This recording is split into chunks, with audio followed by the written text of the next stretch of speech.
සංගීත සංදර්ශනයක මල්වැඩි වාගේ. කාද මේ පාර වැටේ ගලන් ඉච්චුවේ. ඇත්තටම මෙතන මේ පොඩි තාක්ෂණික ගැටලුවක් ඇති වෙලා. හුස්ම ගන්නත් වෙන්නේ. හරි ඉතින් ඉස්සර බැලුවා බෑ. ඔව් අනේ. හරි හොඳයි. චුරින් චක්ක. මට තමයි. Jamal, මේ මොකද මේකට හේ මොකක්ද? මොකක්ද කරන්නේ? ලංගේ පාව මින්නේ. වඩා ලංගේ පාව. අයියෝ.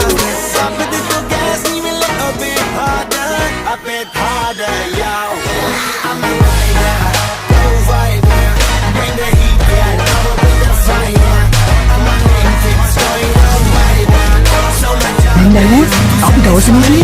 School. Di rumah ni. Aku jadi lagi. Super. Oh dia ni pak. Jadi lagi. Betul. Oh, lagi dia wala. Tapi kau dah pilih. Tak ada biar ni.